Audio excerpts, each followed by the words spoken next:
From the 18th century to today, Europe has undergone massive economic changes. From the passing of child labor laws to the establishment of the gold standard, To the economic effects from World War I and II, Europe has seen a substantial number of fluctuations from an economic standpoint. During the early 1700s, most people worked and lived on the countryside. The average person lived on a small farm growing crops with their families. People had simple lives and were prone to illness. Around 1750, a great technological uprising took place, which quickly spread throughout Europe. This era was known as the Industrial Revolution. The Industrial Revolution called for many economical changes throughout Europe. New and more efficient inventions were being created, which led Europe to an increase in factory production. This led Europe to accumulate more money, giving almost everyone a higher income. Many people left their homes in the countryside in hopes of finding work in the new factories that were putting them out of business. In the late 1700s, most manufacturing and producing was done in the homes of Great Britain. People used their hands in very basic machinery. One of the biggest industries at the time was textiles. People made all types of clothing by hand and was very time consuming. The population of Britain was growing rapidly. As more and more people were entering the world, more people needed clothes. The supply was not big enough for the demand. Great Britain had been ruling the seas for almost 300 years now, so the supply of cotton wasn't an issue. They traded with India and the southern parts of the United States. During the late 1700s, new inventions were made to increase the production of cotton goods. As new inventions increased, factories were being made. This allowed the production of cotton goods to increase drastically. The inventions for cotton allowed for new inventions for other things such as metals to be built, and with more factories being built, trade increased as well. In 1821, Britain established a gold standard which replaced gold with paper money as use of local trade. With technology booming, the steam engine was created to replace sailing ships. This allowed international trade to be much faster. With most production being exported to foreign lands, the supply for British demand dropped, leaving the economy of Great Britain unstable. The passing of the child labor laws and factory acts during the Industrial Revolution in the early 19th century helped spur the movement in Europe towards modern industry. Prior to the passing of the laws, the Industrial Revolution offered little protection for the workers in the factories, leading to, among other things, lower life expectancies for factory workers, exploitation of child laborers, and the overall lack of regard for the well-being of laborers. The nature of child labor and the extent to which children were employed in the factories. The child labor laws helped to limit the exploitation of children in factories by limiting the amount of hours they could work per day, as well as limiting the kinds of activities they could do in the factory setting, thereby lessening the risk of injury and raising the life expectancy of factory workers overall. It had been argued that the child labor laws and factory acts were secondary to both rising wages and technological advances in terms of their role in the decline in child labor at the dawn of the 19th century.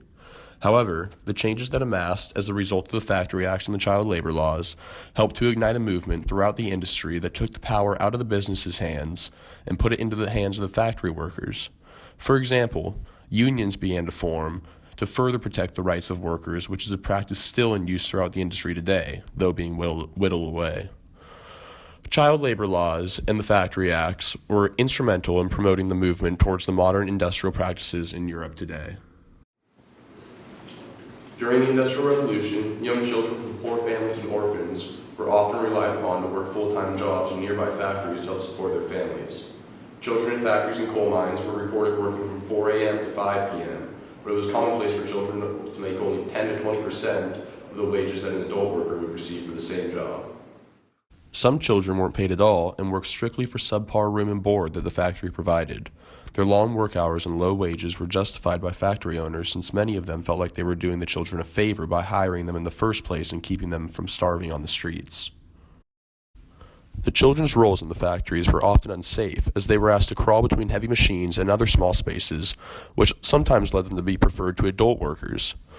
Their job descriptions sometimes led children to lose fingers or even limbs, since they were often expected to operate heavy machinery with little to no training. There were reported cases of children who worked in the coal mines developing lung diseases as a result of the poor ventilation. Those who worked in the factories could be exposed to toxic fumes and chemicals, which would make them very sick. Roughly 50% of the workers in European factories during the 19th century were under the age of 14.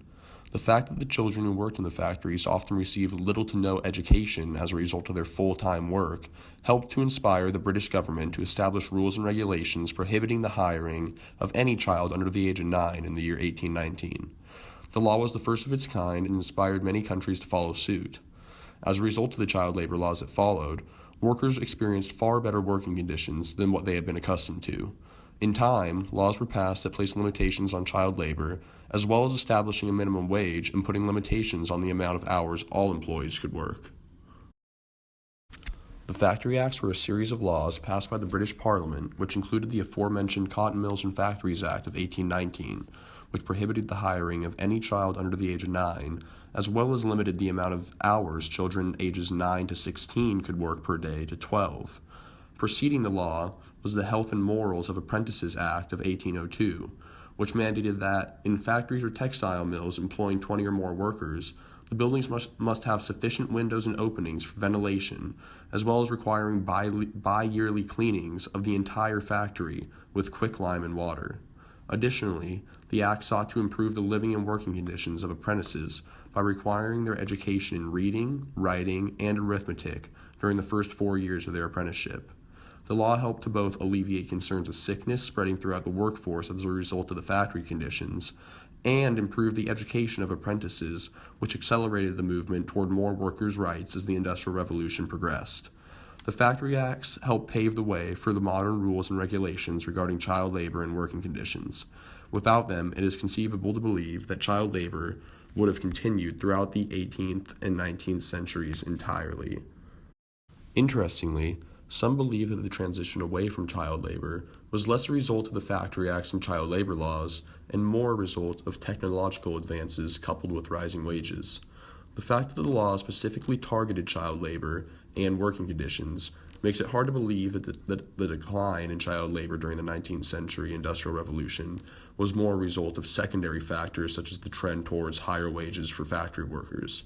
It is not unlikely that those two factors played a role in the decline in child labor, but it is unlikely that they were the primary reasons for the decline.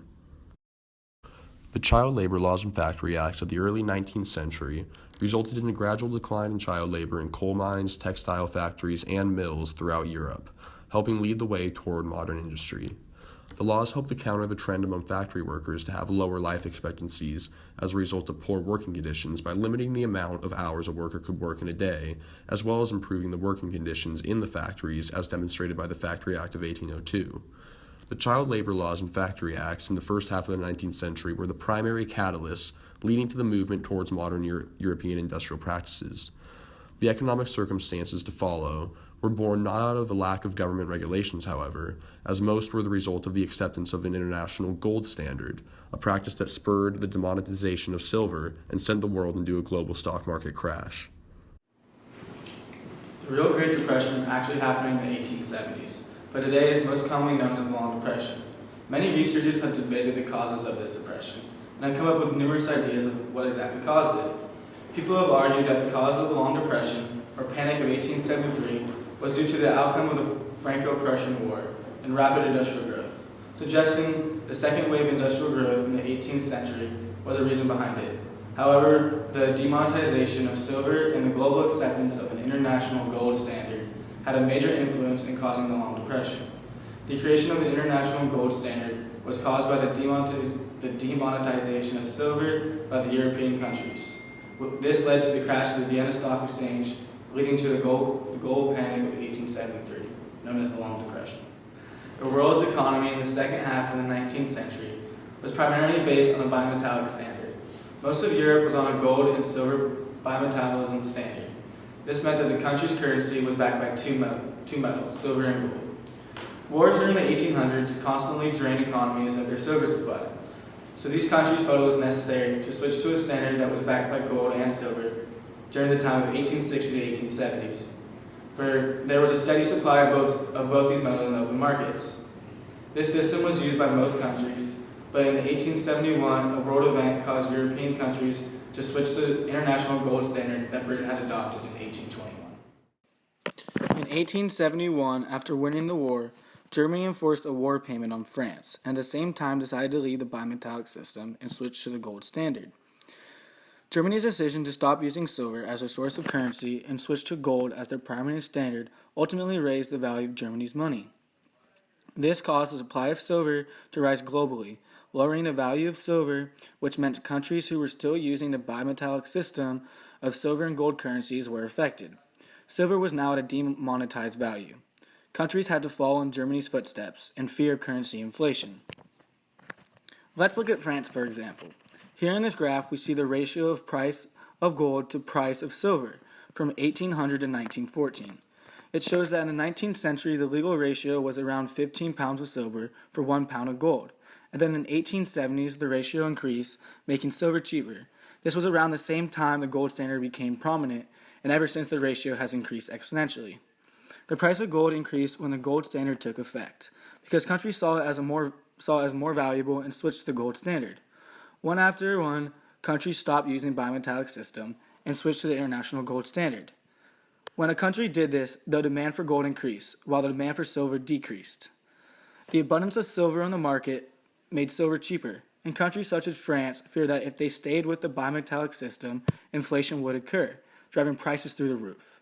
The giant influx of silver on the open market led silver to be devalued and caused economic instability. For now, countries would drain the silver specie out of the economy. For this, countries hopped on the gold standard as the value of gold went up. In this graph, we see that the official adoption of the gold standard was in 1870. With the demonetized value of silver, European countries started adopting the international gold standard. By 1873, most countries had adopted the gold specie standard, where silver could be exchanged for gold at certain price rates. The world's monetary unit was now tied to the amount and value of circulating gold coins in the economy. The gold specie standard created an international market where countries such as Britain, Germany, the US, and France had pegged their exchange rates together to create a global market. Let's look at this graph with the British pound versus the US dollar from 1791 to 2010. We see a massive increase in the 1870s when the exchange rate for dollar to pound increased heavily to $10 for 1 pound. This could only mean that something big happened in the 1870s. When silver's value was demonetized in 1871, the US was still on a bimetallism standard, thus showing us the increase in the exchange rate between the two currencies. In the 1870s, countries one after another joined the gold standard and backed the currencies by gold, now relying on gold inflows for economic growth. The creation of the international gold standard led to shortages of gold with a fixed money supply. In a gold standard, countries peg their currencies to each other at a fixed rate, so when an event occurs that increases or decreases the exchange rate prices of gold, the economy will react to this in a recession. Because economies on a gold standard have the currency backed by the supply of money, and money is backed by the exchange rate for gold, a precious metal that had to be mined for, the money supply had no choice but to be fixed. This meant that if there was a shortage in the money supply, the gold exchange rates would increase, and deflation would then occur. The problem with the fixed supply of gold is that naturally over time, deflation would occur, and it is usually hard for banks to expand their money supply at a faster rate than the deflation rate, thus causing depressions. And when depression happened to one country backed by gold, it happened to all the countries backed by gold. The demonetization of silver in 1871 led European countries to switch to the gold standard. But backing a country's currency to gold was not the best of ideas, because over time deflation occurs at a fast rate, which economies cannot adjust their monetary value due to a fixed supply of gold. All of this eventually boiled up and exploded and led to the crash of the Vienna Stock Exchange as the deflation punished the debtors of the consumer society. The Long Depression's beginning is traced back to the Panic of 1873 when the Vienna Stock Exchange crashed, creating a ripple effect for other banks around the world to crash. The crash was due to a high demand for money, but with the gold standard causing the money supply to be fixed, there was no money for the demand. The Panic of 1873 in Europe caused two decades of stagnation, leading to bankruptcies, an increase in unemployment, and a major trade slump. The Long Depression affected different countries at different times, and at different rates. But globally, the 1870s, the 1880s, and the 1890s was a time of falling price levels and rates of slow economic growth. In this graph, we see the effects the Long Depression had on the world's GDP for many years. This image is a graph of the world GDP to PPP growth rates through the 19th century. The graph depicts the long-run effect on the world GDP. The Long Depression was a time when the world GDP growth rates dropped to 0% and remained there for years. During this time of slow economic growth and deflation, the economy and firms had no choice but to screw over the people and cause massive unemployment. When the banks crashed around the world, it was unexpected. This image of the Long Depression, depicting people about to be run over by a train, is kind of disturbing, but it accurately gives a picture of what the Long Depression did. This image has its citizens lying down on a train track, about to get run over by the consolidation train. It serves as a metaphor to show that the workers couldn't do anything as the economy screwed them by running them over.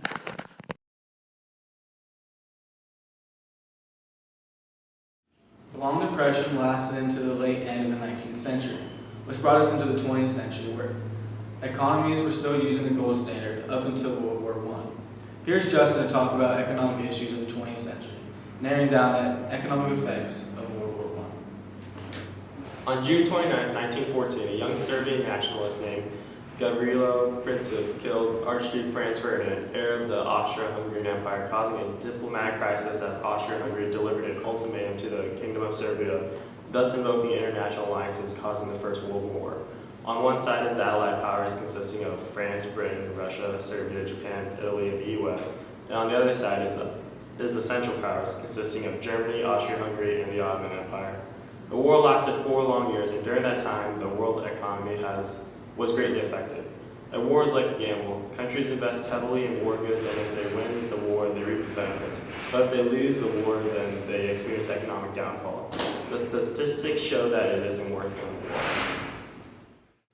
Before World War I began, Great Britain was in the Edwardian era. This era was marked as a time of peace and plenty, as there were no severe depression and prosperity was widespread. Britain did, however, fall behind the United States and Germany in growth rate, manufacturing output, and GDP, but they still led the world in trade, finance, shipping, and had strong bases in manufacturing and mining. They also had huge financial holdings in the United States, especially in railways. World War I didn't do too much to hurt the British Empire economically. In fact, the GDP grew about 7% during the span of the war. As expected, the war forced a decline of civilian consumption to munitions, and the government share of GDP skyrocketed from 8% in 1913 to 38% in 1918. During wartime, all the country's focus is on winning the war. Increasing munitions production is a necessity, as soldiers need weapons to fight. This does decrease the standard of living for civilians, as they have to limit their food intake and buy war bonds. However, this also allowed for women to enter the workforce, as many entered munition factories and took over other home front jobs that were vacated by men as they were fighting in the war. Even though Britain was experiencing small economic success, they were not prepared for a war of this magnitude. In 1915, the Anglo-French Financial Commission agreed to a $500 million loan from private American banks. Britain also had to deplete its financial reserves and borrow large sums from the U.S. shipments of raw American materials and food, allowing for Britain to feed her army and maintaining her productivity. Britain invested approximately $4 billion in the war, and even though the Allies won, Britain was hit with a post-war stagnation. Close to 800,000 Britons were killed, with another 1.7 million wounded, but the economic costs were enormous. The total loss of shipping came to 7.9 million tons and 7,500 million pounds in financial costs. Unemployment was rampant, as 3 million Britons were jobless. Even though Germany owed billions reparations, Britain owed the U.S. billions in loan repayments. This just goes to show that the payoff of winning a war isn't worth the cost. On the contrary, the United States benefited greatly from the war. The U.S. entered the war for 2 main reasons. The first being that a German U-boat sunk the Lusitania, killing 115 Americans. The second reason is that the Allied blockade hurt the U.S. economically. When the war began, Britain put a naval blockade on Germany and Austria-Hungary, preventing anything from entering or leaving the countries, thus hurting the U.S. If the U.S. didn't enter the war, all trade with Europe would have been cut off, which would have been an estimated loss of $2.031 billion per year. But the U.S. did enter the war, and as a result, U.S. exports to Europe rose from $1.479 billion in 1913 to $4.062 billion in 1917. However, entry into the war unleashed massive U.S. federal spending, which shifted national production of civilian to war goods. This did help lower unemployment as it declined from 7.9% to 1.9%, as workers were drawn to new manufacturing jobs and allowed for women to enter the workforce as the men were out fighting in the war. The U.S. also lent out billions of dollars to the Allies, so when the war ended in victories for the Ally, they owed the U.S. billions of dollars plus interest. This gamble paid off for the U.S. as New York emerged as London's equal, if not her superior, in the contest to be the world's leading financial center. Unfortunately, not everyone in the Allied forces experienced economic success like the U.S. did. For instance, France was seriously hurt economically by the German invasion of major industrial areas in the northeast. While the occupied area contained only 14% of France's industrial workers, it also produced 58% of the country's steel and 40% of the country's coal. This slowed down munitions production as steel is needed to make weaponry, and coal is the most important source of energy for a factory. France's economy was helped by the American loans, which were used for food and manufactured goods. The arrival of American soldiers also brought heavy spending for food and construction materials. When the war ended, France was left in ruins as the majority of the war was fought on French soil. Over 1.4 million French died in the war, and the war damages amounted to about 113% of the GDP in 1913. The national debt also rose from 66% of GDP in 1913 to 170% in 1919. Inflation was also severe as the franc lost over half its value against the British pound. The cost of war definitely outweighed the benefits of the war for France. Should the gamble to enter the war fail, only severe repercussions await the losers. In 1919, David Lloyd George of Britain, Vittorio Orlando of Italy, Georges Clemenceau of France, and Woodrow Wilson of the U.S. met in Paris and drafted the Treaty of Versailles. The treaty required Germany to admit its guilt for starting the war and permanently weaken its military. It also required Germany to pay 132 billion gold marks in reparations to cover civilian damages caused during the war. Not to mention, Germany spent 170 billion marks during the war, of which taxes only covered 8%, as the rest was borrowed from German banks and private citizens. The British blockade also greatly hurt the Germans, as it caused severe food shortages, an overbearing railroad system, and coal shortages. Coupled with the massive debt from the war and reparations and the guilt of starting a world war, Germany fell into depression. Germany's economy was on the verge of collapse after the war, proving that the cost of war, as well as the backlash for losing the war, is enough to put even a world power into depression. In conclusion, from an economic standpoint, going to war is not worth the risk. Financing a war is very costly, as the Allied power spent roughly $125 billion and the Central Power spent around $61 billion. War also puts a strain on the civilian population as they have to ration food and live in fear because attacks could happen at any time. The reason why the U.S. benefited from the war is that they entered the war late. There was a demand for American goods as supplies in Europe were being depleted at an absurd rate, and they loaned millions of dollars to the Allied forces. By entering the war late, they were able to avoid a significant amount of casualties. The need for American goods increased, with Europe making the American dollar more valuable. The interest collected from the loans made the U.S. the wealthiest nation in the world.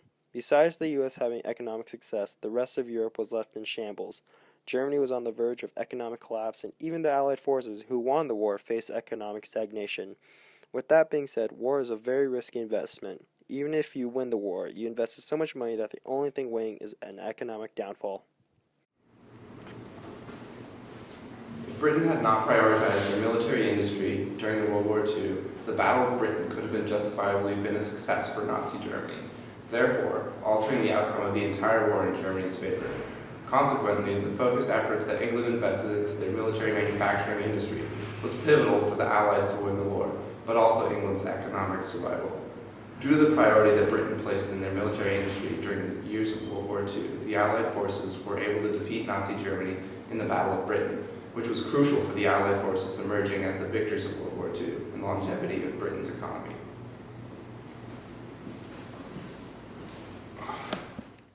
If Great Britain had not been in the forefront of steel imports and production, then the military manufacturing industry could not have been the primary focus in production for Britain.